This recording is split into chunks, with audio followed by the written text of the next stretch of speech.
મિત્રો આ સ્ટોરીમાં આગળ એવું છે જે સાંભળીને તમારા રૂવાટા ઊભા થઈ જશે। મારું નામ રમીલા છે અને હું પ્રથમ કોલેજમાં એડમિશન મેં લીધું હતું। હવે મારા ઘરેથી મારી કોલેજનું અંતર 20 કિલોમીટરની આસપાસ હતું। એટલે જ મારા પપ્પા મને કહેતા હતા કે બેટા હવે તું કાં તો એક્ટિવા લઈને જા અને અથવા તો કોલેજ જવાનું તું બંધ કરી દે, કેમ કે મારા પપ્પા મને બહુ જ પ્રેમ કરતા હોય છે। તેમને સતત જ મારી ચિંતા સતાવતી રહેતી હોય છે અને મને ભણવાનો ખૂબ જ શોખ હતો। અને મિત્રો મારી ઉંમર આશરે 25 થી 26 વર્ષની આસપાસ હશે, પણ આજ સુધી મેં કોઈ દિવસ પણ કોઈ છોકરા સાથે હાથ મિલાવવાનો પ્રયાસ કર્યો નથી, એટલે કે વ્યવહાર કર્યો પણ નથી। અને હા, આ વિષયમાં હું સાવ અજાણ હતી, પણ અમુક સમયે મને એક બોયફ્રેન્ડ બનાવવાની ઈચ્છા થઈ છે, જેમ કે બધાને થાય જ છે પણ મને પણ થઈ। તેવામાં મારા પપ્પા કહે છે, બેટા તને જોવા માટે એક છોકરો આવવાનો છે, જો તને ગમે તો તું હા કહી શકે છે, તો તું હા પાડી દેજે। ત્યાર પછી હું બોલી, પપ્પા હું તમને ઘરમાં નડું છું તો તમે મને કાઢવા બેઠા છો? ના ના બેટા, હવે તારે લગ્નનો સમય થઈ ગયો છે, એટલા માટે છેવટે મારા પપ્પાની ખ્વાહિશ હતી કે હું લગ્ન કરી લઉં, અને મેં તેમની આજ્ઞાનું પાલન કરતાં લગ્ન કરી લીધા હતા।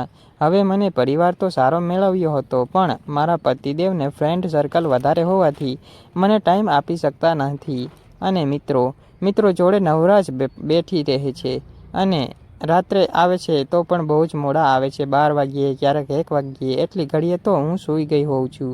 હવે આમાં એવું બને છે કે હવે તેમના મિત્રો છેક ઘેર સુધી લઈને આવતા રહેતા, અને પછી તેમનો એક દોસ્ત હતો હિરેન કરીને, તે તો સતત મારી સામે જોયા કરતો હતો અને અમુક વખતે બોલી પણ નાખતો કે કેમ છો ભાભી, હું પણ બોલી નાખતી। મજામાં 1 દિવસ થયો ને 2 દિવસ થયા, આવી જ રીતે 3-4 દિવસ થઈ ગયા હતા।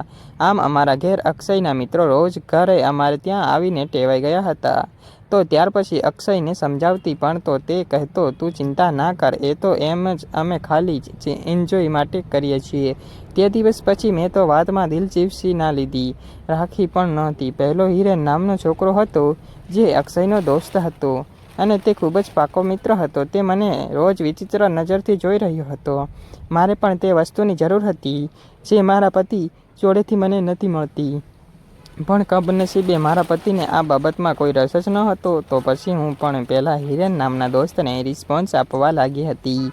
હું ધીરે ધીરે તેની સાથે વાતચીત કરવાનું ચાલુ કર્યું હતું, એટલે બધા જ પાર્ટી કરવા જાય એટલે તે બધાને મસ્તીમાં વાવી તે બધાનું જ ધ્યાન ભટકાવીને તે મારી જોડે બેસવા આવી જતો હતો, અને હું પણ તેની રાહ જોઈને બેસવા લાગી હતી। તો તેને મને મોબાઈલ નંબર આપ્યો હતો, અને ત્યાર પછી અમે બંને મિત્ર બની ગયા હતા, અને રાતના 12-1 વાગ્યા સુધી વાતો કરવા લાગ્યા હતા। અને હવે તે રાત્રે મને મળવા પણ આવવાની કોશિશ કરતો હતો, પણ હું તેને ના પાડી દેતી, કેમ કે હજી મારા પતિજી થોડી ડરતી હતી હું। એટલે એક દિવસ મારા પતિની સાથે તે મારા ઘરે આવ્યો પહોંચે છે, અને મારા પતિને દારૂના નશામાં જોરદાર લગાવી દે છે। મિત્રો પછી શું થાય જોવા માટે અમારી ચેનલને લાઈક, શેર, સબસ્ક્રાઈબ જરૂરથી કરી દેજો, અને હા બેલ આઇકન ઓલ પર જરૂરથી સેટ કરજો। અને મારો પતિ સૂઈ જાય છે પછી તેણે મારા રૂમ ઉગાડીને બોલ્યો, તમારા ઘરમાં કોઈ એવો રૂમ છે ખરો કે આપણે જ્યાં ત્યાં જઈ શકીએ? હા, ગેસ્ટ રૂમ છે ને। હવે મેં રાતના 1 વાગ્યા પછી તે રૂમમાં એક જ વાર 3 વાર કામ કર્યું। મેં મારી જવાની બધી જ અક્ષયના દોસ્તના સાથે વિતાવવા લાગી હતી।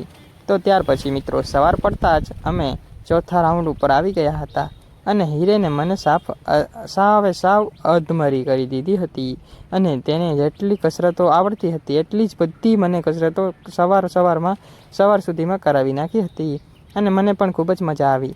મારા પતિને મારામાં થોડો રસ દેખાડવા હતા નહીં, એટલે મારે ના છૂટકે આવું પગલું ભરવું પડ્યું હતું। મિત્રો તો તમે જ કહો, હવે કોઈ પણ પત્ની કેટલા દિવસ સુધી તડપતી રહે કે આજે મારો પતિ મારી ઈચ્છા પૂરી કરે છે? હું રોજ રાહ જોતી, પણ તેમને તેમના દોસ્તમાંથી ફુરસત મળે ત્યારે ને તે મારી સાથે ટાઈમ વિતાવે। હવે તો મારા પતિના દોસ્તની સાથે હું પણ તેને 2-4 દિવસે બોલાવી લઉં છું, અને મજા કરતા રહીએ છીએ। તો મિત્રો અમે હર રોજ મજા કરીએ, તમે પણ અમારા વિડીયો જુઓ અને મજા કરો। આ વિડીયોમાં એટલું જ છે, બસ સમજવામાં આવ્યું છે કે આપણે જેની સાથે લગ્ન કરીને આપણા ઘરે લાવીએ છીએ તેને ખાલી એકલા પૈસા અને સારા કપડાં નથી પહેરાવવાના, અને હા મિત્રો, આ આપણી જવાબદારી પૂરી થતી નથી, એટલે અમુક બીજું સુખ પણ આપવું જરૂરી છે। આમ ન કરવામાં આવે તો તેના વિચારો બદલાતા વાર નથી લાગતી। મિત્રો આના જેવી જ બીજી સ્ટોરી જોવા માટે અમારી ચેનલને લાઈક, શેર, સબસ્ક્રાઈબ જરૂરથી કરી દેજો, અને હા બેલ આઇકન ઓલ પર જરૂરથી સેટ કરી દેજો। ત્યાર પછી એમાં મારી પત્ની પણ આવી જાય છે અને તમે પણ આવી જાઓ છો મિત્રો.